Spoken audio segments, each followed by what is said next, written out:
Ya, assalamualaikum warahmatullahi wabarakatuh. Selamat sore semuanya.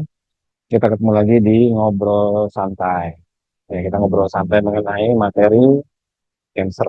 Ya, ya. Jadi memang eh, di antara semua komorbid, ya, kita sebut saja komorbid seperti itu yang saya lihat dalam pengalaman hidup ini, yang memang cukup cukup merepotkan itu ya CA, ya kan? Bahkan disebut sebagai anomali. Anomali itu berarti memang ada hal-hal yang di luar lazimnya begitu. Ya, kita langsung pada topik. Jadi saya akan angkat eh, sebuah penelitian di sini. Saya pakai ini aja ya, pakai share screen aja. Oke. Jadi saya akan coba munculkan dulu sebagai pembuka mengenai jurnal ini. Kenapa? Karena nanti cara memahaminya jadi lebih komprehensif, lebih lebih ngerti. Jadi di jurnal ini menceritakan mengenai, ya menjelaskan lah, mengenai hubungan antara kanker dan studi olah napas, di mana gangguan keseimbangan oksigen karbon dioksida memiliki dampak pada kanker. Jadi ada studi selama 10 tahun terhadap penderita kanker paru-paru dan kanker nasofaring, yang berarti olah napas setiap hari selama minimal 6 tahun. Jadi minimalnya itu 6 tahun. Bahkan ada di sini yang lebih dari 10 tahun. Ya. MB itu singkatan dari morning breathing exercise. Jadi mereka latihan olah napas setiap pagi, setiap hari, selama minimal 6 tahun. Ya, rata-rata di posisi 6 tahunan. Ya. Kalau ada yang nyampe 10 tahunnya bagus. Nah, hasilnya adalah kita lihat di sini. Jadi mereka-mereka yang latihan, ini kelihatannya, MBA trainee itu tuh mereka yang latihan, itu ada 76 subjek.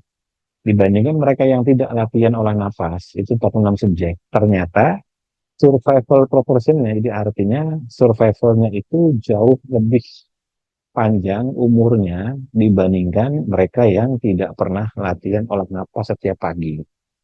Berdasarkan jurnal ini untuk yang berhubungan dengan kanker paru-paru dan kanker nasofaring. Nah, kalau kita melihat eh, kegawat daruratannya itu ya memang untuk kanker paru-paru ini cukup tinggi ya. Kita lihat jurnalnya dulu. Ini isi latihannya apa? Nah, ini kan menarik kan? Isi latihannya kita lihat di sini. Nah, ini morning breathing exercise prolong lifespan by improving hyperventilation in people living with respiratory cancer. Jadi latihan napas setiap pagi, setiap hari, secara konsisten ya. Jadi dia harus berkomitmen dengan dirinya. Itu akan meningkatkan. Nah, pertanyaan latihannya bagaimana? Ya kan? Latihannya untuk mengetahui kita lihat ke bawah di jurnal ini, terus kita scroll di jurnal ini sampai ke paling bawah di bagian supplementation material. Nah, supplementary material. Nah, kita klik yang di sini, supplementary materialnya. Kita klik, nanti akan dikasih tahu ini teknisnya. Ini saya buka ya, langsung dari jurnalnya.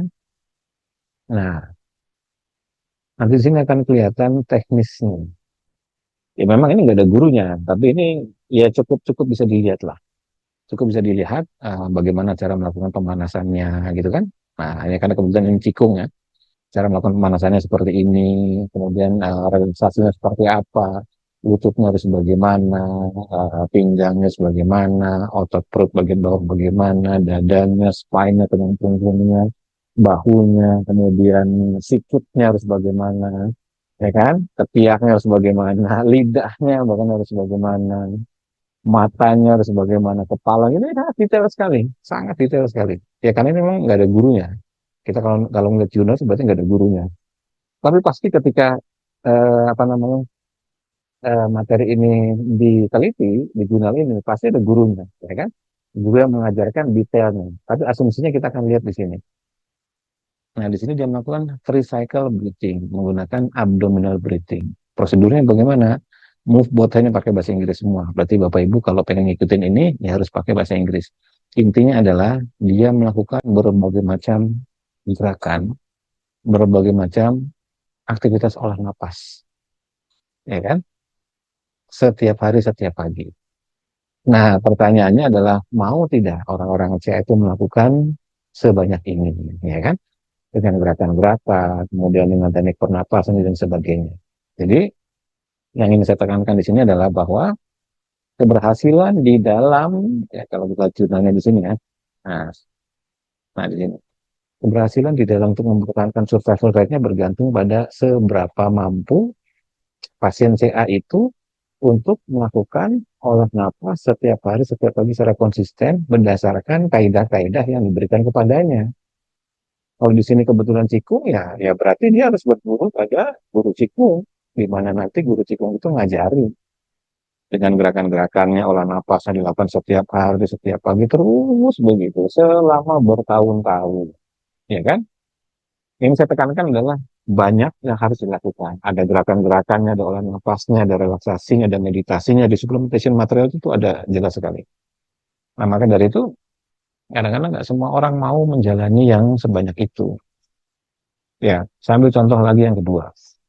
Saya dari eh, perjalanan hidup saya itu, saya berkenalan dengan ilmu olah napas, namanya teknik napas merpati putih. Ya, kita pernah ada pasien yang kanker. Saya juga waktu pas lagi masih diajari sama guru saya ketemu sama, ya kita sebut saja sesama anggota lah. Sesama anggota yang juga dia kanker.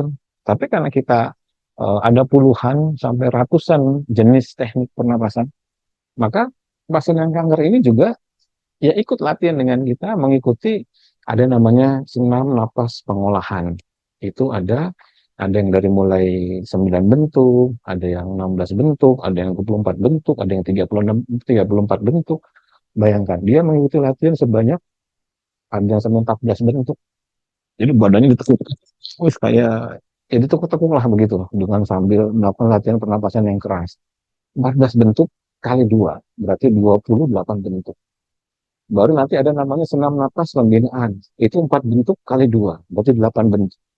Jadi harus melakukan 14 kali 2, 28, ditambah 4 kali 2, 8. Berarti 28 ditambah 8, 36 bentuk. Itu belum termasuk nanti meditasinya, belum termasuk relaksasinya. Jadi kalau kelar itu biasanya 2 jam baru selesai. Sekali latihan. Membayang kan? Nah, maka kemudian dalam perjalanannya di OMG ini, saya berusaha untuk mencari yang menjadi intisari latihan-latihan yang memang bisa dipakai untuk orang-orang CA yang kemudian efektif dan efisien.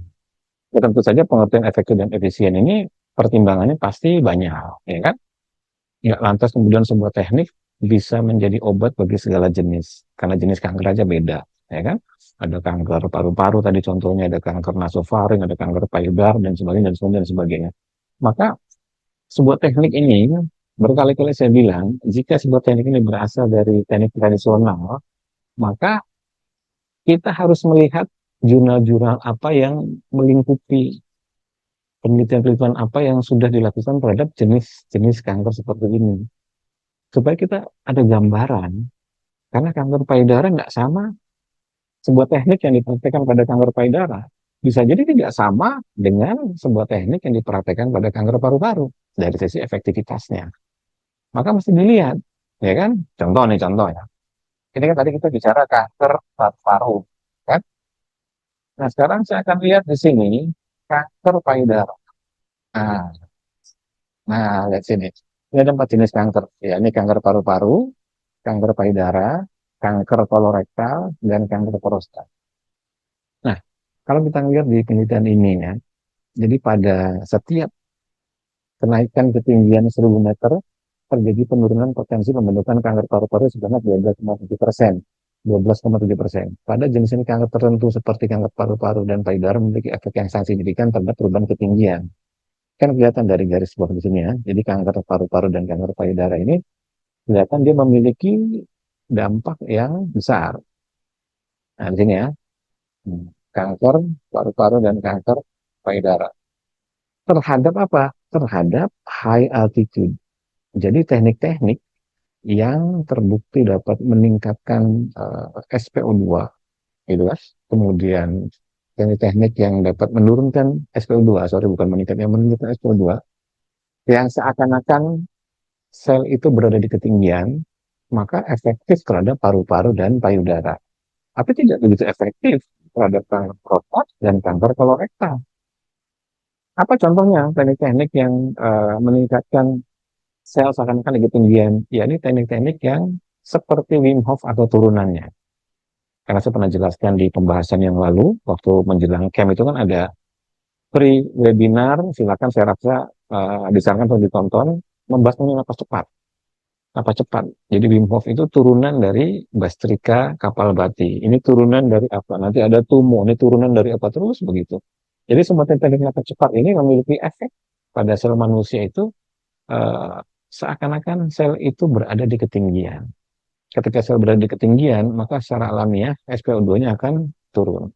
Maka semua teknik-teknik yang dilakukan yang dapat menurunkan SpO2 secara ekstrim, ya, seperti teknik Wim Hof, kemudian Bastrika, Kapalbhati, itu mau mood booster, power booster, kemudian ritme progresif, ritme 1-1, ritme 2-2, ritme 2,5-2,5, ritme 3-3, itu memiliki efek yang signifikan terhadap kanker paru-paru dan kanker payudara apabila dipraktekkan. Maka ini baru satu teknik, karena penelitiannya emang kan seperti itu. Jadi mereka yang melakukan teknik pernapasan yang berhubungan dengan peningkatan ketinggian agar paru-paru dan payudara ini memiliki efektivitas yang jauh lebih baik dibandingkan jenis kanker yang lain. Maka pernah ada yang kanker tulang, praktek teknik Wim Hof nggak begitu efek. Kenapa ya? Saya bilang, jurnalnya belum ada, Bu. Saya bilang gitu, yang berhubungan dengan kanker tulang. Jadi kalau Ibu praktekkan teknik Wim Hof dari YouTube atau dari Pak Jarod setiap pagi gitu kan, kalau kemudian Ibu tidak merasa ada dampak yang berarti pada kanker tulangnya, ya memang jurnalnya belum ada yang berhubungan dengan penelitian mengenai itu. Misalnya jurnal kanker tulang yang kemudian dinaikkan di ketinggian, apa dampaknya itu belum ada. Maka yang seperti ini ya memang ya saya bilang ya mohon maaf ini belum ada pengaruhnya. Tapi ya itulah namanya juga perjuangan mencari kan. Namanya perjuangan mencari, maka jelas kita berusaha untuk apa namanya mengkondisikan agar teknik-teknik ini diketahui. Maka di kelas CA ini dulu ya sejarahnya itu dipecah menjadi tiga, CA1, CA2, CA3. Jadi mereka belajar dulu basicnya. Lalu kemudian mereka belajar yang kedua. Kemudian mereka belajar yang ketiga dengan materi yang di dalamnya lebih lama lebih berat. Ya kan? Lalu kemudian ini berjalan nih kelasnya nih. Sebagian orang mendapat manfaat, ada sebagian orang yang merasa gitu-gitu aja tidak mendapat manfaat. Padahal mereka sudah coba latihan. Mereka merasa sudah lakukan, tapi kok rasanya masih gitu-gitu aja, Mas.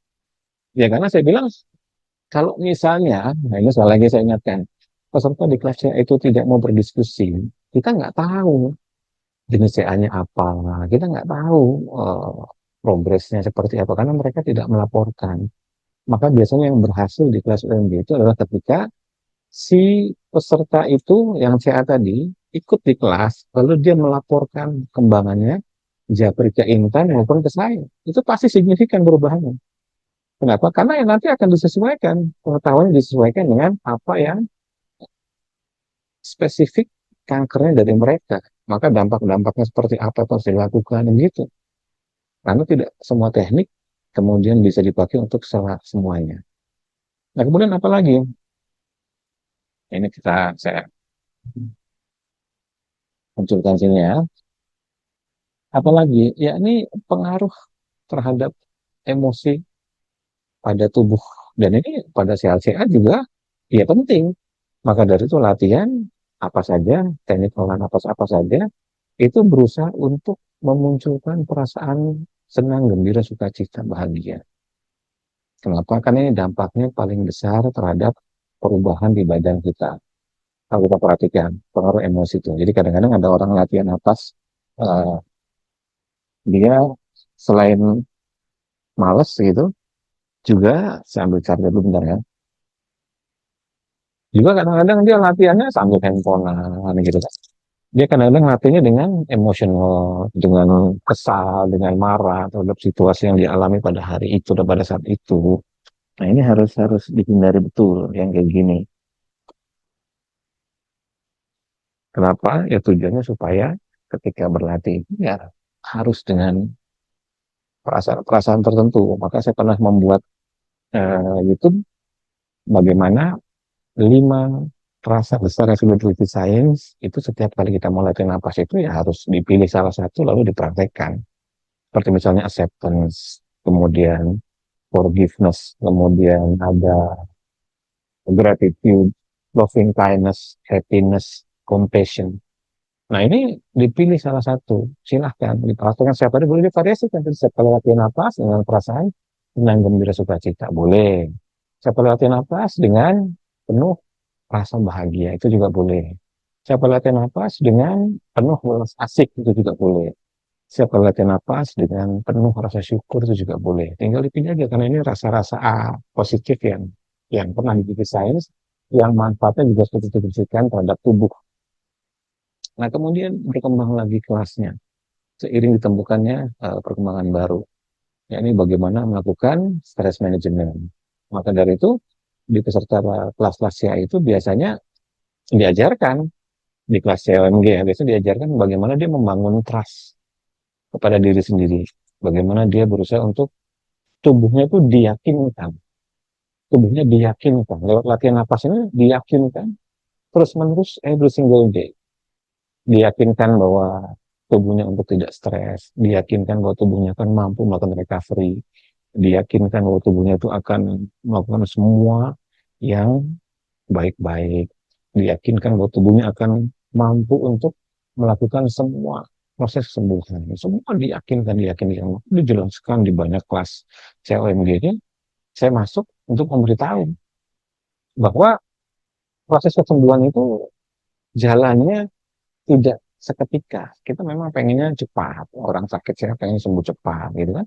Tapi rasionalnya adalah kita harus menggunakan semua tools yang ada dalam tubuh kita yang dikaruniai oleh Tuhan. Ada tools yang berada pada otak, ada tools yang berada pada jantung, dan ada tools yang berada pada pencernaan, ada tools yang berada pada raga. Nah, itu yang kemudian dimunculkan semua potensinya. Berarti seorang harus belajar. Bahkan di kelas CA yang berikutnya, di kelas CA yang berikutnya, itu kemudian muncullah pengetahuan mengenai 3 otak. Wah, pengetahuan mengenai 3 otak pada tubuh manusia. Karena ya, oh nanti ada.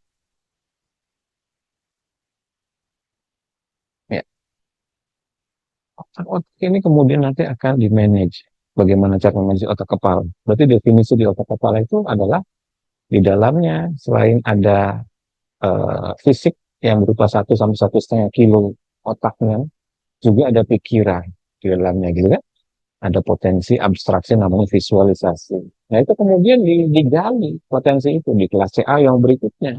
Jadi kalau yang mereka ikut kelas yang sebelumnya itu, terus dia nggak mau ikut kelas CA berikutnya lagi, dia nggak akan tahu semua perkembangan-perkembangan ini. Di sananya kelas CA di MG itu cuma gitu-gitu aja, statis yang benar saya udah tahu, 1, 2, 3, lalu udah berhenti.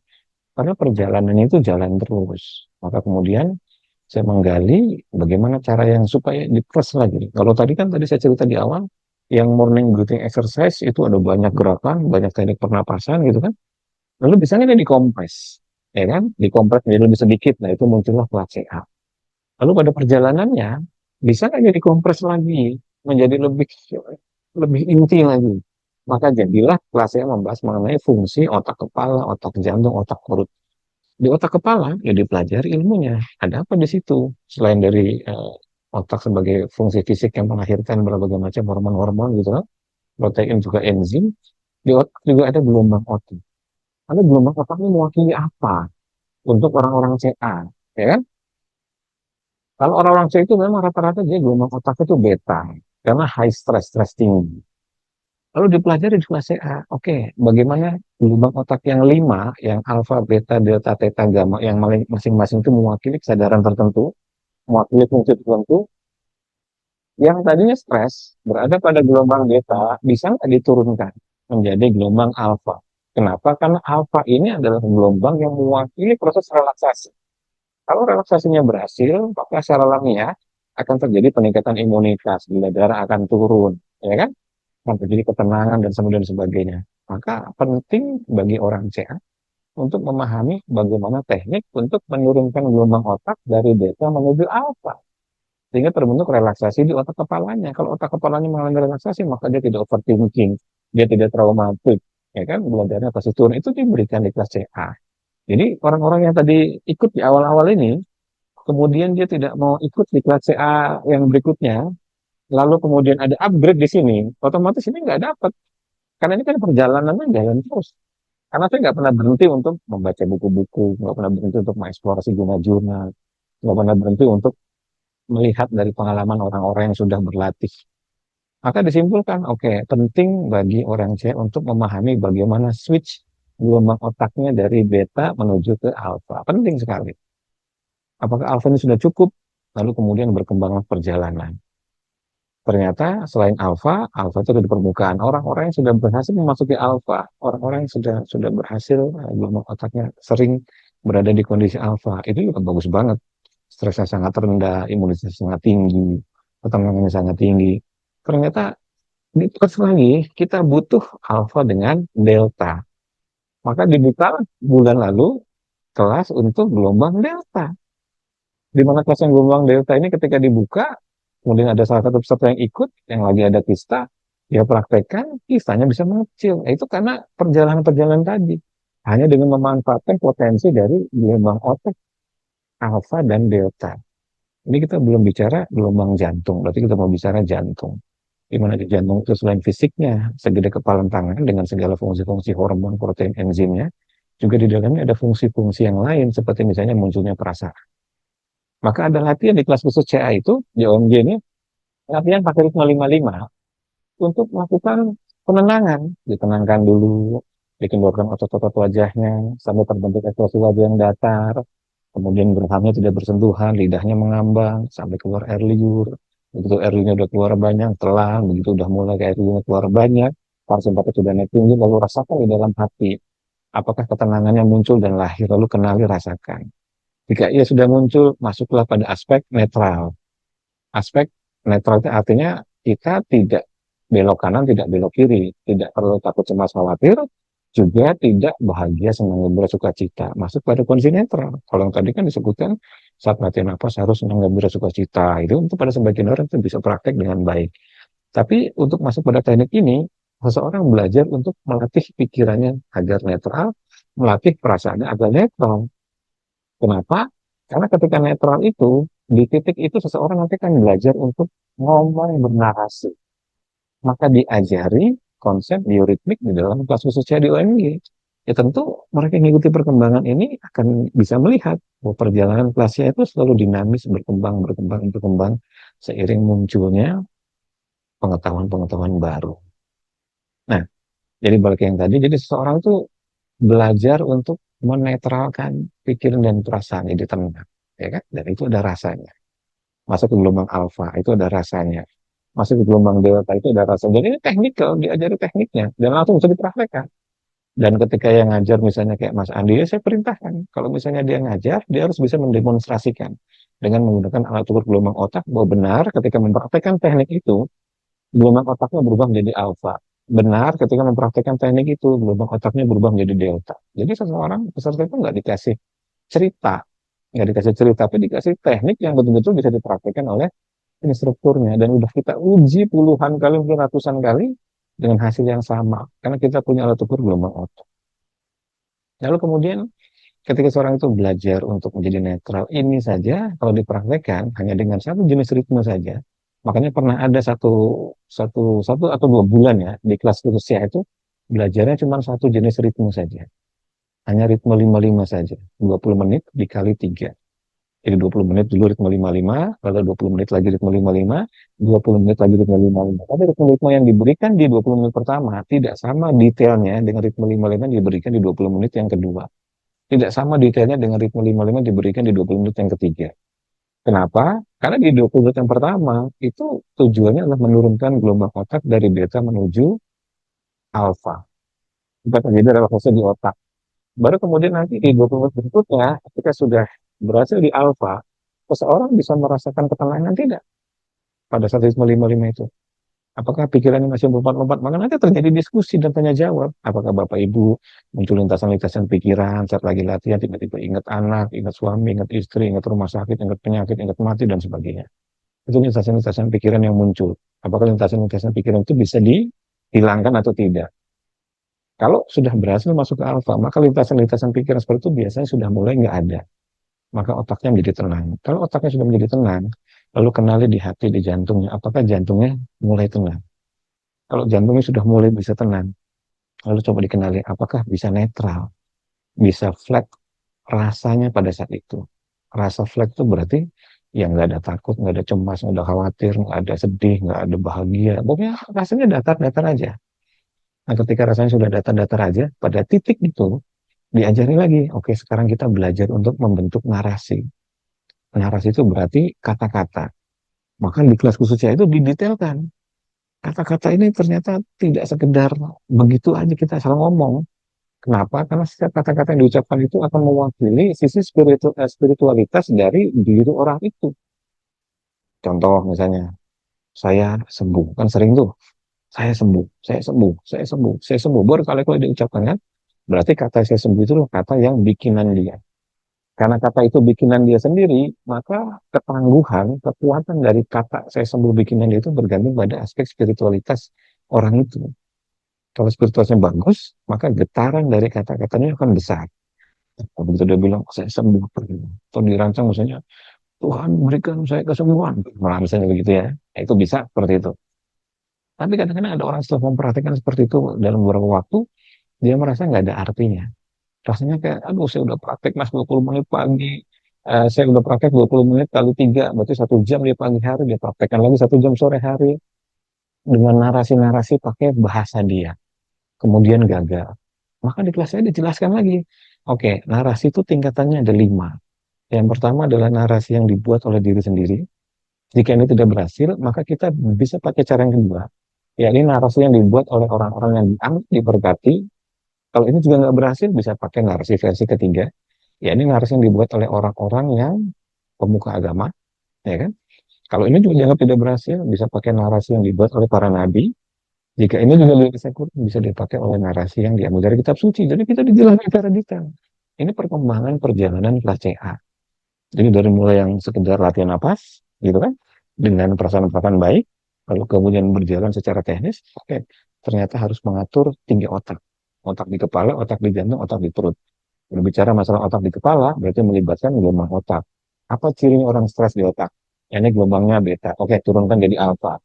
Oke, setelah alfa berhasil, turunkan jadi delta. Itu semua pelajaran di pastinya ada. Lalu kemudian turun lagi ke jantung, tentang perasaan, tentang membentuk kata-kata di dalam hati, membentuk narasi. Itu pun didetailkan, dijelaskan di dalam kelas khusus CA. Maka orang-orang yang tadi nggak ikut, yang nggak mau ikut, baik secara sengaja maupun tidak, di kelas-kelas sebelumnya ini tidak akan mendapatkan update ini. Padahal di dalam promo biasanya diberitahu ada update-nya mengenai ini. Ada update-nya mengenai ini. Kenapa? Karena dinamis terus, berkembang terus. Nggak bisa sebuah teknik itu yang kira-kira dipakai 4 tahun lalu, dipakai lagi sekarang. Tentu harus ada berbagai penyesuaian, adjustment. Nanti seorang harus melakukan penyesuaian-penyesuaian dengan dirinya. Kenapa? Karena saya bilang tadi, CA ini sangat sangat unik sekali. Sangat unik sekali. Maka seseorang harus berpengetahuan dulu, baru kemudian dia menjalani suatu pengetahuan itu dengan sungguh-sungguh. Setelah itu diskusi dan tanya jawab. Kenapa berhasil, kenapa kok gagal gitu kan? Kalau gagal maka gimana cara meningkatkan probabilitas keberhasilan atau mengurangi risiko kegagalan, itu semua nanti harus diskusi. Itu baru kita bicara mengenai narasi. Belum kita bicara mengenai keberpihakan. Kalau tadi kan netralitas. Jadi kalau di ilmu kita sudah petakan sedemikian rupa. Oke, di kelas ini kita membahas mengenai netralitas. Berarti otaknya dibikin netral. Ya, tidak terlalu bahagia, senang, gembira, sukacita, juga tidak terlalu cepat khawatir, tidak terlalu cemas khawatir, kekuatan yang berlebihan. Lalu turun lagi dari otak, turun ke jantung, turun ke hati, ke kolbu. Kolbunya dibikin netral untuk datar-datar saja, rasanya flat, hambar. Karena pada momen hambar itu, yang paling masuk, paling utama adalah narasi. Maka seseorang baru bisa ketika dia membangun narasi, kata-kata doa dan sebagainya, ketika seluruhnya sudah tenang, seluruhnya sudah tidak memihak. Tapi ini pun pada sebagian orang bisa saja pengetahuan ini tidak berhasil. Maka di bulan Juni ini ada pengetahuan kelas yang disebut dengan kelas olah rasa, di mana seseorang belajar untuk memihak. Memihak apa? Memihak prasangkanya dia, memihak perasaannya dia. Kalau tadi belajar untuk netral, jadi belajar netral aja harus dilatih. Dan itu sebenarnya nggak bisa sempurna. Ya kan? Belajar netral itu berarti belajar kita untuk tidak terpengaruh terhadap semua situasi yang ada di depan kita, di belakang kita, di dalam pikiran kita, di dalam perasaan kita. Karena netral itu berarti tidak memihak. Kan begitu? Tapi seseorang memang tidak boleh tidak memihak. Tapi pada satu kasus, penggunaan tidak memihak atau netral ini sangat cocok ketika diterapkan dengan narasi. Ya kan? Tapi bagi tipe orang yang bukan narasi, tentunya tidak cocok. Maka dia harus belajar di kelas lain untuk melengkapi.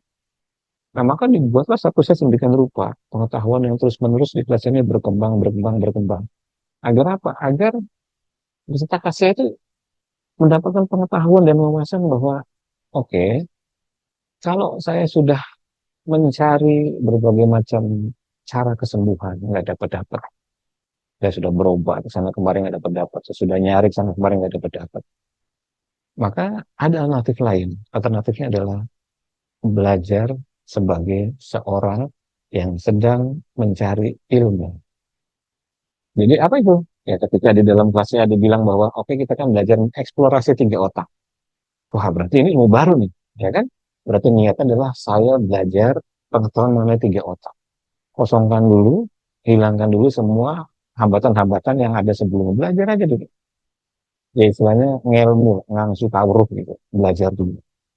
Ketika belajar, oke mas, di otaknya berarti ada 5 gelombang. Iya, ada 5 gelombang. Alfa, beta, delta, theta, gamma. Di jantung ada 3 gelombang. Ada high frekuensi, low frekuensi, very low frekuensi dalam teori HRV. Nanti di pencernaan juga ada. Berarti di otak ini apa yang mewakili kondisi stres? Kenapa? Karena kondisi stres ini akan menaikkan gula, gitu kan? Akan menaikkan semua hormon stres, akan memicu proses-proses yang melemahkan tidur. Kenapa? Karena ketika kortisol naik, hormon stres naik, melatonin akan tertekan dan turun. Makanya orang kalau stresnya tinggi, biasanya susah tidur karena melatoninnya tertekan akibat dari hormon stresnya tinggi. Memang jurnalnya bilang begitu. Jadi kayak timbangan. Jadi kalau kortisol tinggi, stres tinggi, pasti melatonin akan turun. Maka harus belajar untuk menurunkan melatonin, menurunkan kortisol. Belajar untuk naikkan melatonin. Itu diajar di kelasnya. Oke, berarti gelombang otak orang-orang yang stres itu adalah gelombang otak beta. Ini teknik untuk masuk pada gelombang alfa. Shortcutnya diajarkan. Dibuktikan lewat hasil EEG-nya atau hasil elektroencephalogram. Jadi alat ukur gelombang otak ini serta melihat. Lalu kemudian setelah alfa, oke, peserta juga belajar eksplorasi bagaimana cara masuk ke gelombang delta. Kenapa? Karena gelombang delta adalah gelombang di mana otak manusia berada pada mode kesembuhan yang tertinggi. Jadi berada pada mode kesembuhan yang tertinggi. Kenapa? Karena gelombang delta itu adalah gelombangnya orang yang sedang tidur. Dan semua sebelumnya sepakat, tidur adalah proses penyembuhan yang terbaik. Bapak Ibu bisa dapat obat yang paling hebat. Bapak Ibu bisa dapat suplemen yang paling mahal. Bapak Ibu bisa dapat minuman yang paling top. Tapi kalau nggak bisa tidur, itu berantakan semua. Berantakan semua. Nah, di kelas Bambang Delta itu juga diajari. Maka diberikan privilege sama peserta kelas khusus CA. Ini loh, ada kelas khusus Bambang Delta. Anda belajar. Kenapa Mas nggak digabung saja di kelas CA? Karena waktunya nggak akan cukup. Di kelas CA cuma 8 sesi. Ya kan, kalau misalnya digabung dengan kelas gelombang delta, di mana kelas yang berdiri terpisah, nanti paling cuma nyempil-nyempil aja. Bukan menjadi sebuah latihan yang intensif. Nah, maka artinya orang-orang yang CA itu harus berjuang untuk mendapatkan pengetahuan-pengetahuan ini. Kita sudah memberikan privilege-nya dengan cara memberikan diskon untuk kelas khusus CA. Peserta CA itu untuk mengikuti kelas-kelas seperti Alpha, kemudian mengikuti kelas-kelas seperti Delta itu diberikan diskon sampai 50%. Supaya apa? Supaya tujuannya mereka bisa dapatkan pengetahuan sehingga berjalan paralel antara belajar di kelas khusus CA dengan belajar di kelas khusus gelombang delta. Belajar di kelas khusus CA, belajar di kelas khusus gelombang alfa. Sehingga mereka nanti dapat pengetahuan yang lebih banyak untuk mempraktekkan. Nah, seperti itu. Maka di kelas khusus CA ini diberikan pengetahuan-pengetahuan itu dengan dasar-dasar yang banyak. Nah, kalau kita lihat di sini ya, saya pakai share screen sini. Nah, ini sampai ke pembahasan apa lagi? Latihan eh, latihan fisik. Nah, sampai ke latihan fisiknya. Ya, sampai ke latihan fisiknya. Maka di edisi bulan Juni ini diberitahu di kelas CA, oke, kita masuk pada latihan fisik. Kenapa? Karena terbukti latihan fisik itu dapat meningkatkan probabilitas kesembuhan pada mereka yang CA. Bahkan nanti di edisi bulan Juni ini, insya Allah nih, kita akan jelaskan juga konsep yang disebut dengan VILPA dan VILBA. Nah, konsep disebut dengan VILPA dan VILBA. Nanti kita ngelihat apa singkatannya. Ini saya singkat dulu ya. Nah, orang-orang yang latihan CA wajib melakukan latihan. Tetapi kalau misalnya latihannya reguler, kadang-kadang orang nggak sempat, ya kan? Kita ngobrol santai aja. Kadang-kadang orang disuruh berenang ya susah, ya kan? Apalagi disuruh hiking, pusat ya berat, latihan bebannya juga mungkin kadang-kadang berat. Maka nanti ada konsep yang disebut dengan VILPA. Apa itu VILPA? VILPA itu singkatan dari Vigorous Intermittent Lifestyle Physical Activity. Maksudnya apa? Yakni di dalam 24 jam keseharian, anggaplah dikurangi tidur 8 jam, berarti let's say 16 jam. Di dalam 16 jam keseharian kita melek, paling tidak ada 1 sampai 6 menit setiap harinya, di mana seseorang melakukan ada aktivitas fisik yang sedikit lebih berat, tapi hanya 1 sampai 6 menit saja durasinya, dan dijadikan sebagai lifestyle. Jadikan sebagai lifestyle. Nah, kita lihat dasar jurnalnya. Dia ada lebih dari 25.000 subjek selama lebih dari 7 tahun. Dia mengukur tingkat kematian pada penyakit kardiovaskular dan tingkat kematian pada kanker. Menarik ya. Jadi sekali lagi, VILPA itu sederhananya adalah gampangnya begini. Bapak Ibu naik mobil berangkat kantor, lalu nyampe ke parkiran. Di parkiran itu, kantornya ada di lantai 3. Pilihannya berarti naik lift atau naik tangga biasa. Nah, VILPA berarti Bapak Ibu milih naik tangga biasa dibandingkan naik lift. Kenapa? Ketika naik tangga biasa, terjadi gerakan otot secara fisik. Maka Ibu Bapak pasti akan lebih capek, lebih ngos-ngosan gitu kan, karena harus naik sampai lantai 3 dibandingkan naik lift yang tinggal mencet aja. Tinggal mencet, nah naik ke atas, nyampe sendiri. Tapi kalau VILPA, begitu nyampe di parkiran, lihat ada tangga biasa dengan lift, Ibu Bapak milih tangga biasa lalu jalan kaki sampai ke lantai 3. Ya tentu kita berpikir rasional ya. Kalau misalnya kerjanya di lantai 18, ya nggak mungkin juga jalan dari lantai 1 sampai lantai 18 kan begitu. Tapi untuk kasus-kasus ini yang ringan ya, untuk kasus-kasus yang ringan seperti itu. Atau misalnya eh, parkir mobil kantor itu persis di samping parkiran, tapi agak sedikit jauh parkir mobilnya. Sehingga turun dari mobil ada aktivitas jalan kaki 5 sampai 10 menit. Itu jalan kaki menuju kantor. Padahal mobilnya bisa aja diparkir dekat-dekat kantor, tinggal jalan 5-10 langkah selesai. Tapi parkirnya agak-agak jauh. Lalu jalan kaki disebut sebagai VILPA, Vigorous Intermittent Lifestyle Physical Active. Jadi aktif secara fisik sebagai gaya hidup.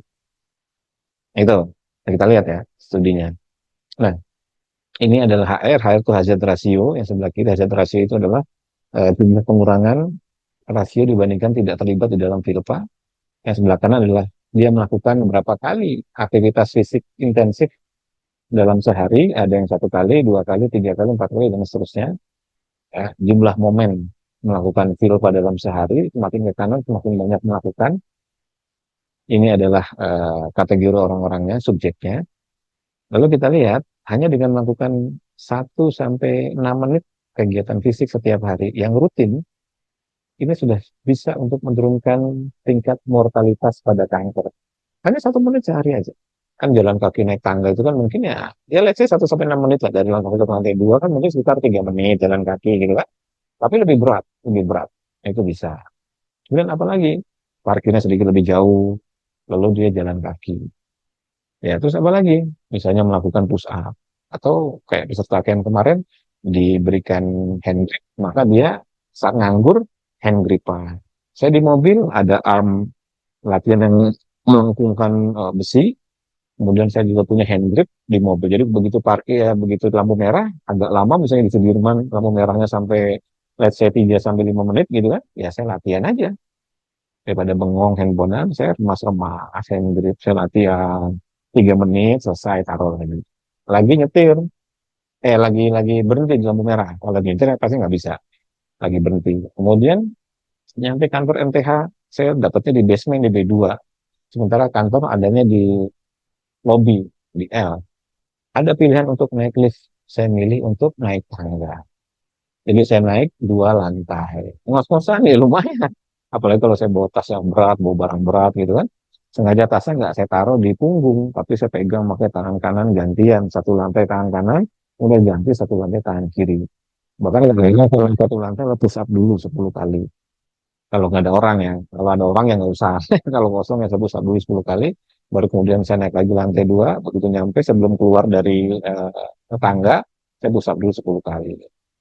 Lalu kemudian disempatkan di atas, selesai makan, saya jalan kaki. Ya itu jadi melakukan aktivitas fisik harian yang gampang-gampang, tapi durasi 1 sampai 6 menit itu intensif, intensif dan memberatkan gitu. Nanti lama-lama jadi enteng, lama-lama jadi enteng. Nah, ini disebut sebagai filter. Jadi tiga resikonya ini dapat bisa menurunkan resiko kematian pada mereka yang kanker. Nah, termasuk juga dijelaskan di kelas CA dan juga nanti di bulan Juni ini namanya FILBAK. Kalau tadi FILBAK P-nya itu singkatan dari Physical Activity, kalau di kelas khusus COMJ itu B-nya disebut sebagai breathing. Jadi sempatkan untuk latihan napas di sela-sela kegiatan apa saja. Ritmenya gampang aja, misalnya 55. Ya kan, lagi istirahat, jam 12, teng.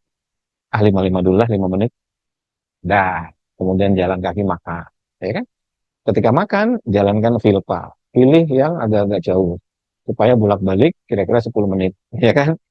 Itu jalankan vilpa. Tapi sudah selesai, kalau dia ngerti bagaimana cara menurunkan gula darah setelah makan, dengan teknik pernapasan, maka saat dia duduk, dia tekad teknik pernapasan untuk menurunkan gula darah. Vilbanya dipraktekkan. Physical activity-nya, vilbanya dipraktekkan. Maka ini akan sangat menjadi sesuatu yang bermanfaat bagi orang CA. Teknik pernapasannya pakai yang diajarkan di kelas khusus C. Nanti kita akan mulai dari basic dulu nih, dari ritme 55 dulu di bedah. Kalau misalnya orang bosen karena menganggap oh ritme 55 udah tahu lah, ya tapi detailnya kan dia nggak tahu, cara ngebedahnya dia nggak tahu, ya kan?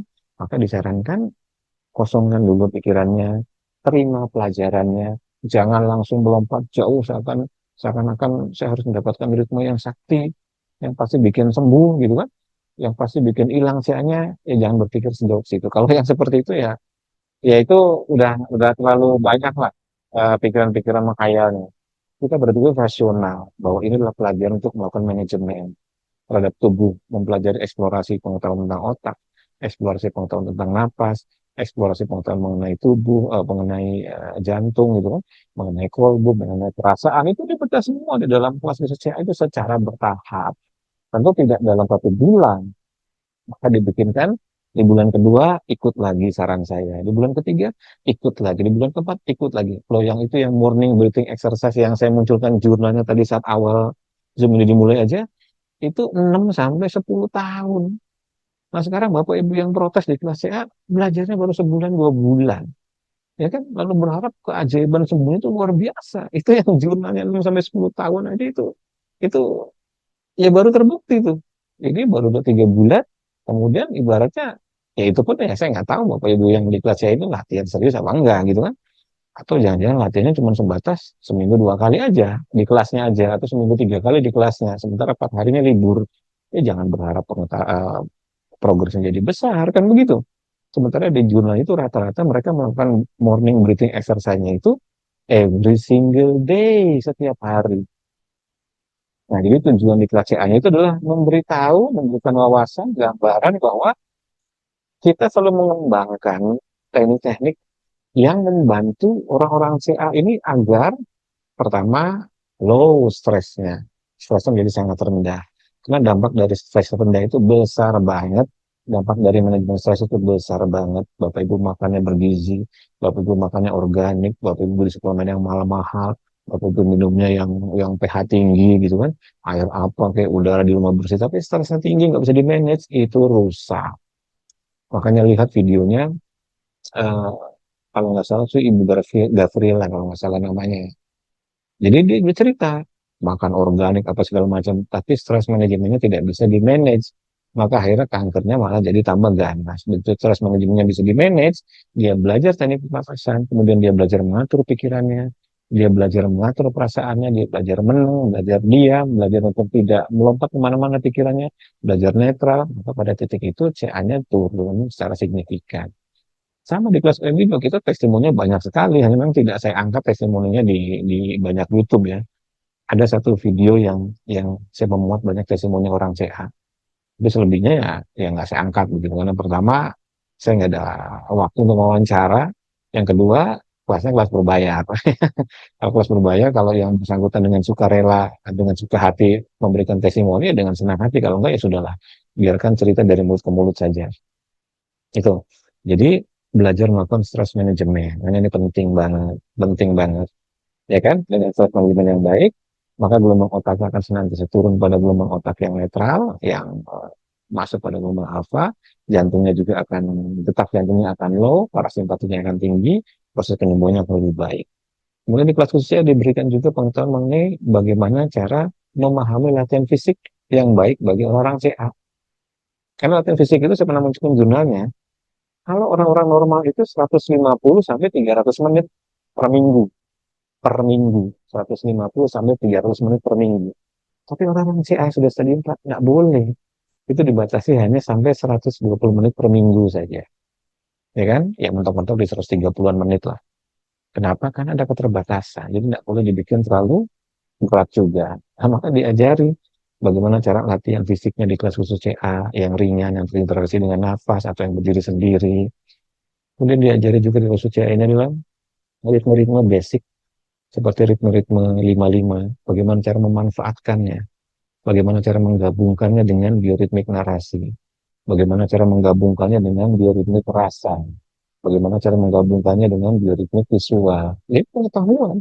Sehingga ritme 55-nya tidak sebatas melakukan, yang penting saya sudah melakukan ritme 55 mas, tapi kok di sini kayak nggak ada perubahannya. Iya, karena ritme 55 itu hanya mekaniknya ventilasi, mekanik aja, mekanik itu baru tarik, buang, tarik, buang, tarik, buang. Mekanik yang dihasilkan dari sebuah napas ritme itu akan menghasilkan frekuensi. Nah, yang hebat dari frekuensi itu apa? Ya, ini adanya data dan informasi. Benar nggak? Ya kan? Sama kayak HP saya. Ini kan HP saya kan pakai Telkomsel. Ada frekuensi di sini. Dari BTS ada frekuensinya. Tapi kalau pihak Telkomselnya tidak mengirimkan data dan informasi ke HP saya, maka saya nggak bisa ngapa-ngapain terhadap handphone ini. Hanya menjalankan fungsi dasarnya aja. Saya nggak bisa YouTube-an, gitu kan. Saya nggak bisa dengerin Spotify. Saya nggak bisa WhatsApp. Saya nggak bisa Telegram. Nggak bisa buka website. Karena saya belum bayar paket data. Begitu. Maka data dan informasi dari Telkomselnya tidak dimasukkan, tidak dikirim sini. Nah, sama juga. Ketika seorang itu menjalin napas ritme, semua napas ritme itu pada dasarnya hanyalah mekanika ventilasi. Nah, ini aktivitas seseorang tarik buang yang menciptakan sebuah frekuensi. Di dalam frekuensi, kita bisa menyusupkan data dan informasi.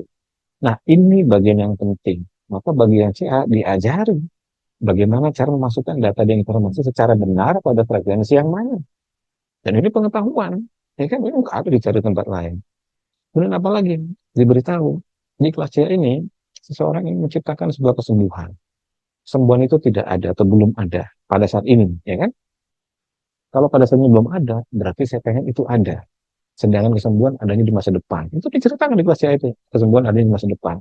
Dan bagaimana caranya? Berarti kita harus melukis masa depan. Kalau satu-satunya cara melukis masa depan adalah dengan menembakkan frekuensi ke sana. Karena frekuensi ini yang cuman frekuensi yang bisa ngambil sesuatu di masa depan untuk ditarik ke masa kini. Kalau bukan frekuensi nggak bisa. Maka frekuensi itu punya kemampuan untuk seperti itu. Nah, maka diajari. Satu ritme 55 merem, lalu kondisikan pikirannya harus begitu. Lalu perasaannya kondisikan begini. Apa yang Bapak Ibu pengen lukis? Kemampuan visualisasinya dilatih. Terus begitu. Sehingga harapannya nanti peserta ini mengerti bagaimana cara melakukan untuk dirinya sendiri di rumah yang mana yang paling cocok. Ya kan? Kalau misalnya dia nggak cocok, ya tentu ada koreksi-koreksi nantinya. Karena tidak semua orang punya kemampuan visual. Tapi tiga, tiga bioritmik itu pasti dimiliki oleh kita semua. Ya, ini rasa, visual, narasi pasti dimiliki. Tapi yang mana yang dominan, yaitu nanti diajarkan atau diberikan di kelas terkait itu detail itu. Nah, maka ini akan menjadi kelas yang perjalanan panjang. Jadi maka saran saya, ya kalau misalnya Anda tertarik dengan OMG, investasikan setiap bulan 200.000 itu untuk mengikuti setiap perjalanan kelas CA setiap bulannya. Karena pasti akan ada hal-hal baru di situ. Pasti akan muncul hal baru di situ. Entah di bulan pertama atau di bulan ketiga, pasti akan muncul. Baik dari pertanyaan-pertanyaan yang dipicu oleh peserta. Ya kan? Makanya pernah ada salah satu peserta yang selalu ikut setiap kali OMG mengadakan latihan bersama offline. Latihan sehari. Kenapa? Karena setiap kali dia datang, dia hadir, padahal topik materi yang sama tentang CA. Tapi kan pesertanya jadi banyak. Nah, ada yang tanya A, nanti minggu depan ada yang tanya B, bulan depan ada yang tanya C. Dan ini kan jadi jawaban-jawaban yang fresh dan dinamis. Nggak lantas sudah ikut latihan bulan Januari misalnya, maka dianggap materinya cuma itu. Nanti di Februari, materi itu lagi. Padahal di Februari itu ada pertanyaan dan jawaban yang sangat detail dari orang yang mungkin bertanya itu tajam misalnya begitu. Atau bertanya itu punya kemampuan untuk membedah sebuah pertanyaan yang luar biasa. Seperti itu. Nah, maka pada titik ini, orang yang ikut di bulan yang kedua itu, ya dia akan jadi bisa punya pengetahuan lebih banyak dibandingkan orang ikut di bulan pertama, walaupun materinya itu sama. Misalnya sama-sama ritme 55, seperti itu. Di bulan kedua juga misalnya ritme 55, tapi ada pertanyaan yang detail, jawabannya lebih banyak. Maka ini membuat orang itu jadi ngerti, berikutnya saya harus melakukan ini. Maka bulan ketiga investasikan lagi, bulan keempat terus begitu. Kenapa? Ingat, ini perjalanan panjang CA itu, bukan perjalanan berhenti pada sebuah teknik. Teknik itu just a teknik lah, dan itu cuma teknik. Penjabarannya, kemudian praktek untuk diri kita masing-masing, ya kita sendiri yang tahu nanti di rumah. Kita nggak tahu situasi stres yang Bapak Ibu alami seperti apa, gitu kan? Kalau misalnya tiba-tiba muncul situasi stres, tiba-tiba deg-degan, wah, jantung keringat dingin. Lalu nggak tahu tekniknya, nggak tahu pengetahuannya, pasti kan takut sendiri, cemas sendiri. Tapi kalau ngerti, oke, saya ngerti bagaimana cara untuk menurunkan ini, oh tekniknya begini, praktekkan. Tiba-tiba misalnya rasanya kok tremor, gemeter, begitu diukur, wah gula darahnya terlalu rendah. Tidak ada kesempatan untuk nyari, misalnya makanan dengan manis, itu nggak kesempatan. Satu-satunya peluang cuma olah napas. Nah pertanyaannya, kalau tidak ngerti bagaimana cara melakukan olah napas untuk naikin gula, itu biasanya nggak, ya, ya bermasalah pada saat itu. Tapi kalau ngerti bagaimana cara teknik olah napas untuk naikin gula, karena ada teknik napas yang bisa naikin gula, ada teknik napas yang bisa nurunkan gula. Lu kan harus diturunkan. Ya pada satu sisi, memang secara kesepakatan umum, kanker suka dengan gula, maka harus turunkan. Maka harus belajar teknik-teknik yang untuk menurunkan gula. Di kelasnya itu nanti dibedah, tuh diberitahu. Tapi juga pada satu sisi, kadang-kadang ada orang yang underweight, terlalu rendah gula darahnya. Kadang-kadang saya pernah jumpai sampai di bawah 50 gula darahnya. Wah itu dia udah tremor, udah brain fog segala macam. Terus dia lupa nggak bawa coklat misalnya, dia lupa nggak bawa yang manis-manis, mau jalan dan nggak mampu. Ya maka cuma olah nafas pilihannya untuk naikin gula. Ya, kan? Maka jatuhnya ke pengetahuan. Maka ini, jadi di kelas C ini diberikan satu set, ya kan? Satu set latihan, ya, satu set latihan yang berkesinambungan dan selalu diupdate, diupdate, diupdate seiring munculnya perkembangan baru. Ya kayak Filpa aja, Filpa ini kan dulu kan nggak ada. Kemudian di kelas saya yang awal-awal itu pengetahuan mengenai tiga otak juga dulu nggak ada. Di kelas saya yang awal-awal pengetahuan mengenai gelombang desa juga dulu nggak ada. Ya isinya olah napas lambat sama napas cepat, napas lambat, napas cepat. Tapi detailnya, breakdownnya mengenai gelombang otak, gelombang jantung, olah rasa itu belum diberikan. Kenapa? Ya karena saya harus hati-hati di dalam memilih dasar jurnalnya. Hati-hati untuk menguji coba dulu, diukur dulu alatnya. Sampai nanti di olahraga itu ada cara mengukur rasa pakai alat. Jadi alatnya diteliti oleh di Institute of HeartMath. Itu penelitiannya dia punya lebih dari 500 jurnal. Mungkin di Indonesia yang punya alat itu paling cuma dua atau tiga. Yang versi pro-nya yang paling mahal. Itu saya beli. Saya beli dari Amerika sana. Datang sini impor, dipraktekkan. Jadi kalau kita memunculkan sebuah rasa, alat itu bisa melihat pengaruhnya di dalam tubuhnya orang itu seperti apa. Dan ini dulu pertama kali dimunculkan alat ini saat saya membuka namanya workshop khusus kanker, seminar dan workshop khusus kanker. Jadi suatu saat ketika di Jakarta, itu ada ibu-ibu yang, Mas, saya mau diuji di depan. Oke, boleh. Dia maju ke depan. Lalu dia bilang gini, saya mau eksperimen, saya mau bohong-bohongan untuk bahagia. Dia bohong-bohongan bahagia. Nah, ya udah nggak apa-apa, Bu. Pasang alatnya, udah dimunculkan live semua pada saat itu, bohong-bohongan bahagia. Terus saya juga nanti mau coba bohong-bohongan untuk sedih. Nah, ya alatnya nggak berubah.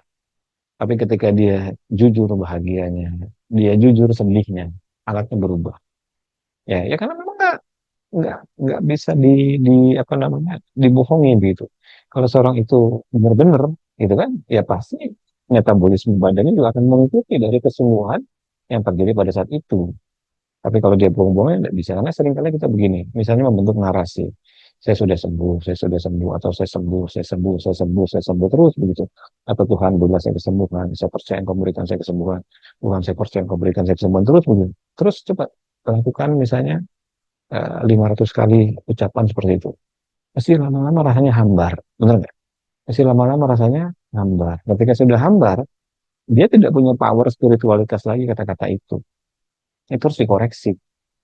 Nah, maka jika ada kesempatan nanti dibuka latihan bersama khusus CA, yang nanti akan ada workshop seperti dulu, keliling, Jakarta, Bandung, Semarang, Surabaya, Bali, atau keliling nanti, itu disempatkan untuk ikut. Karena pada momen itu alatnya dibawa, dipraktekkan, dilihat, betul atau tidak, itu kan mau dikoreksi. Karena kalau lewat Zoom kan kita ngoreksinya nggak tahu, selain dari diskusi dan tanya jawab aja gitu kan. Tapi kalau ketemu offline, itu kan bisa langsung dikoreksi, bisa ada interaksi fisik dan sebagainya. Itu diharapkan begitu. Maka di kelas C itu diberikan gambaran-gambaran perjalanan dari berbagai macam teknik-teknik pernapasan yang bermanfaat bagi CA ini dan itu. Jelas, namanya juga kelas umum di CA ini. Maka pesertanya ada yang CA payudara, ada yang CA paru-paru, ada yang CA prostat, ada yang CA otak, ada yang CA tulang, ada yang CA pencernaan, kolon, kemudian ada yang CA pankreas, macam-macam campur. Tapi tidak mungkin satu teknik bisa bermanfaat untuk semuanya, kan begitu kan? Nah, maka siapa tahu nanti di bulan berikutnya ada teknik-teknik yang bermanfaat bagi CA ya, orang itu. Siapa tahu di bulan berikutnya ada manfaat CA, atau dia di bulan pertama itu langsung diskusi saja, Mas, CA saya jenisnya ini. Apakah teknik yang diberikan di kelas ini punya manfaat? Kalau misalnya ada manfaat seberapa besar, atau modifikasinya seperti apa untuk badan saya? Seperti itu. Tuh. Jadi sebenarnya harapannya itu begitu. Makanya kadang-kadang ketika saya melihat di kelas COM gitu, peserta yang sudah ikut kemudian setelah itu plus hilang, sudah ikut kemudian hilang. Ya, pikiran positif saya adalah mungkin dia merasa cocok dengan tekniknya dan mengalami perbaikan. Jadi itu bagus berarti. Berarti artinya teknik itu yang diajarkan di kelas itu sudah cocok. Tapi kalau enggak, dia bisa mencari-cari di luar, mendingan investasikan saja misalnya untuk 6 bulan. Ya kan? Setiap bulan kan hanya 200, 200, 200, 200, dibikin 8 kali sesi per bulan, dilihat, dievaluasi jalankan, lihat evaluasi jalankan, lihat fase lain mana yang berkesesuaian dan lebih cocok dengan untuk membantu percepatan penyembuhan. Kalau ada kemungkinan dibikin kelas-kelas offline seperti latihan bersama, waktu cocok pas, ikut datang. Memang harus begitu. Kenapa? Karena sangat dinamis sekali perjalanan kelas CA itu. Sangat dinamis. Materi-materinya pun dinamis. Perkembangannya dinamis. Tidak ada satu teknik yang bisa untuk semua jenis CA. Tidak mungkin, tidak mungkin. Ya kalau seperti itu berarti logikanya hanya ada satu, bisa ada satu obat untuk menyembuhkan semua macam penyakit. Jadi obat A misalnya untuk sakit kepala, obat yang sama untuk diare, obat yang sama untuk jerawat, obat yang sama untuk herpes. Kan tidak mungkin. Ya kan? Gimana cara komposisi molekulnya itu kalau misalnya satu obat bisa untuk segalanya? Kan aneh. Maka secara teori kita juga berpendapat bahwa teknik-teknik ini akan terus berkembang. Teknik-teknik yang populer di dunia seperti Wim Hof, Bastrika Kapalbhati, bisa jadi tidak cocok untuk jenis-jenis sehat tertentu. Teknik-teknik napas lambat seperti ritme 15-15, 25-25 bisa jadi sangat cocok untuk untuk jenis kanker yang tertentu, tapi andanya belum bisa melakukan pesertanya karena berat, 25-25 kan berat, 20 kan berat. Maka ada korelasinya dengan kelas reguler 1. Maka kalau ada rezeki, ikut kelas reguler 1 untuk melengkapi pengetahuan. Seperti itu. Di kategori 1 diajarkan napas lambat sampai 30-30. Jadi akhirnya dia jadi ngerti pengetahuannya karena bersesuaian dengan jenis CA-nya yang solusinya adalah napas lambat yang harus sampai pada target ritme-ritme tertentu dengan durasi tertentu. Terus begitu dicari, dicari, dicari, jangan bosan. Karena saya buku tentang CA itu kalau dikumpulkan tuh mungkin saya tinggi 1 meter tuh. Ada kalau sekitar 30 sampai 50 buku saya.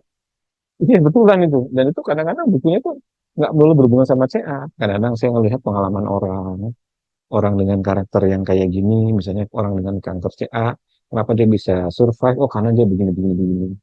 Contoh misalnya ada pengalaman orang yang kanker CA kemudian dia rajin mengkonsumsi antioksidan dosis tinggi.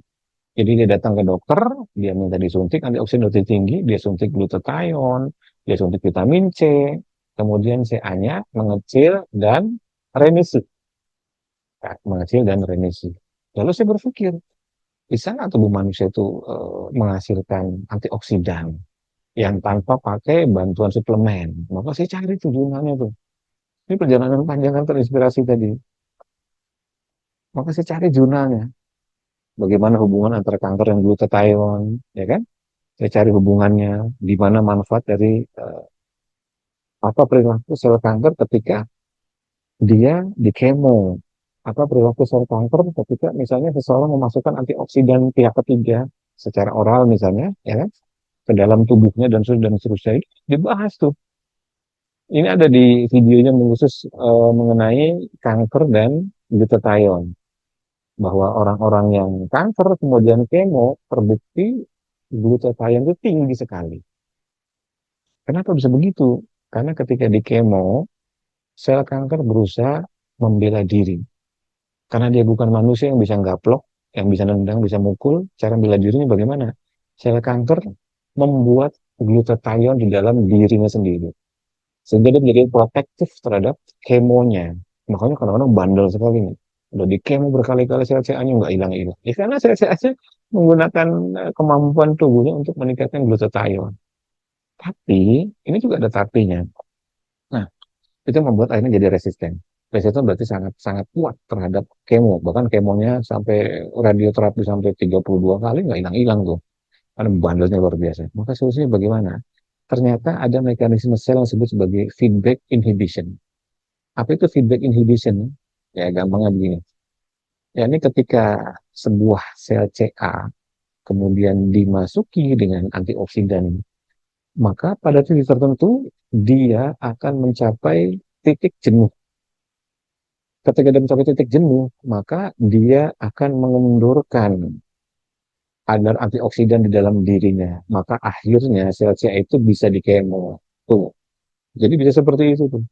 Nah, pertanyaannya ini kan pakai suplemen, ya kan? Pakai suplemen. Nah, ini kalau pakai suplemen itu kurang lebih segini lah. Untuk 24 minggu dengan dosis 4,8 gram per hari itu 1,6 juta per bulan. Jadi rata-rata ya untuk 24 minggu itu sekitar 4 bulanan ya. Iya 4 sampai 6 bulan lah. Sebulan kan 4 minggu 6 bulan. Itu sekitar 10 jutaan.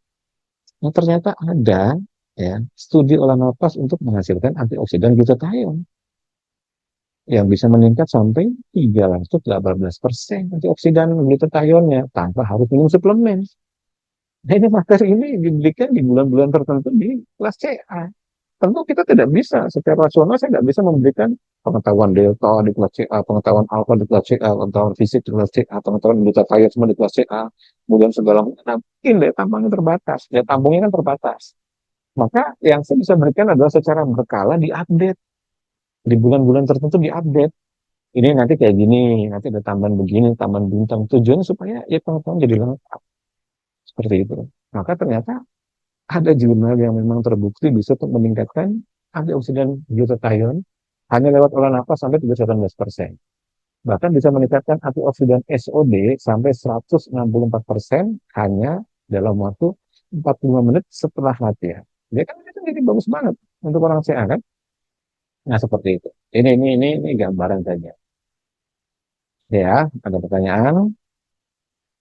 Ibu Tari, apakah kelas yang diikuti sebagai olah nafas CA? Ya tentu kalau untuk CA, olah nafas CA itu wajib. Wajib. Karena update-nya ada di situ.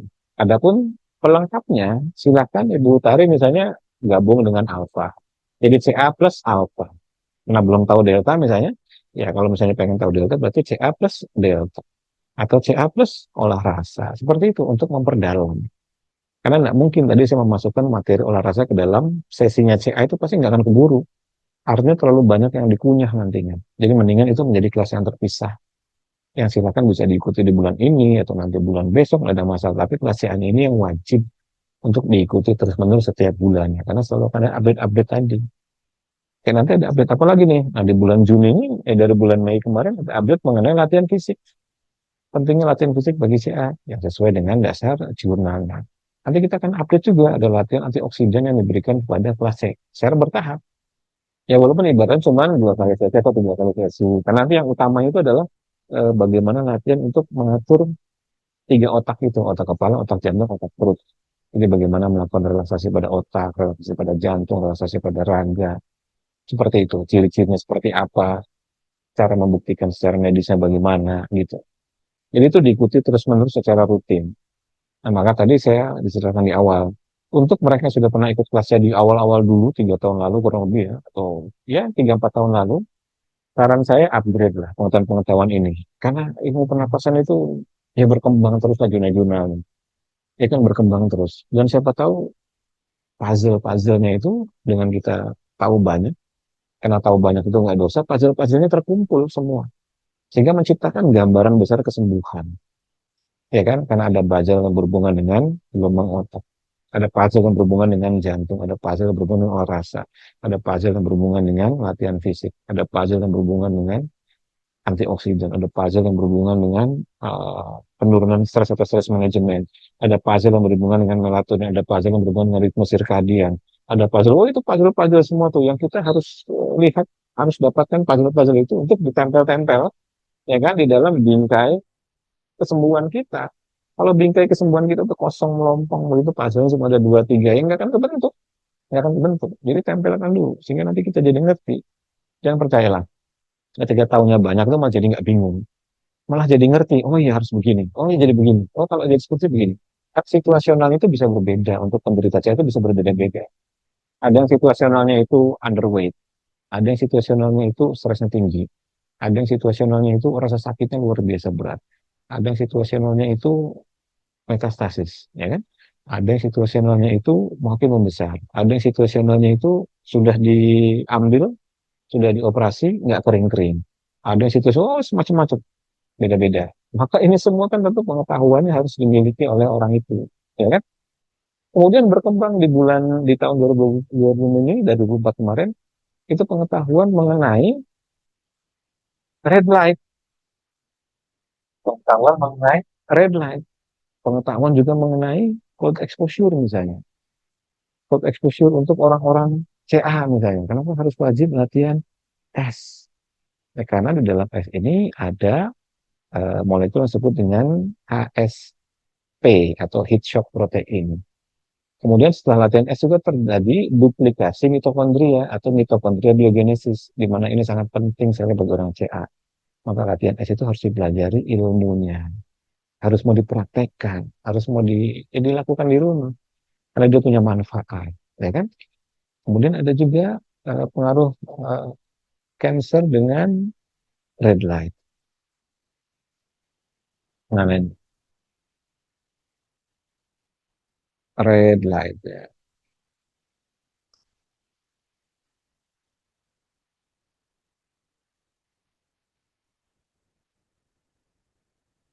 Nah, ini dia cancer dan red light. Nah, lalu dijelaskan juga bagaimana studi berhubungan red light, kemudian cancer manfaatnya apa bagi red light, kemudian bisa punya manfaat. Ini semua tambahan-tambahan yang menjadi puzzle-puzzle pelengkap pengetahuan mereka yang CA. Lalu terapkan sesuai dengan kondisi pada saat itu. Miliki gambaran besar puzzle-nya, susun puzzle-nya sedemikian rupa dengan belajar dari banyak pengetahuan. Lalu sesuaikan dengan kondisi diri pada saat itu, karena tidak ada satu teknik yang cocok untuk semua. Sesuaikan, sesuaikan, sesuaikan. Seperti itu. Nah, jadi ini yang bisa disampaikan di kelas khusus CA ini. Jadi sekali lagi, jika Bapak Ibu tertarik, kita akan mulai nanti di bulan Juni tanggal 9, ya. Itu biayanya hanya 200.000. Nanti brosurnya akan saya munculkan setelah ini, di video rekamannya. Jadi ini yang nanti dipakai untuk sebagai latihan harian. Berikutnya, latihan-latihan tambahannya silakan ibu bapak memilih untuk apakah yang memperdalam eh, penguatan gelombang otak alfa. Ketika sudah tahu, ya sudah cukup tahu satu kali aja. Jika ini memperdalam gelombang delta, kelasnya pun ada. Ini memperdalam olah rasa, kelasnya pun pilihannya ada semua di situ. Tinggal kalau butuh perdalam atau tidak. Kalau enggak, maka pengetahuan di kelas khususnya ini, yang biayanya hanya 200.000 ini, bisa dipakai sebagai latihan harian terus-menerus. Karena kita pakai dasar rujukan jurnalnya. Dan yang berhasilnya pun banyak. Apabila syaratnya dilatih secara konsisten. Gitu ya. Dan mudah-mudahan bermanfaat untuk sore hari ini. Sekali lagi, tetap semangat bagi mereka sedang A, bahwa jalan itu pasti ada. Memang harus diupaya. Semakin sungguh-sungguh, maka kita akan dicatat sebagai orang yang sedang menuju jalan itu dan sedang berada dalam golongan orang-orang yang sedang menuju jalan itu. Saya Mas Munggung, sampai ketemu di video yang akan datang. Assalamualaikum warahmatullahi wabarakatuh. Selamat sore semuanya.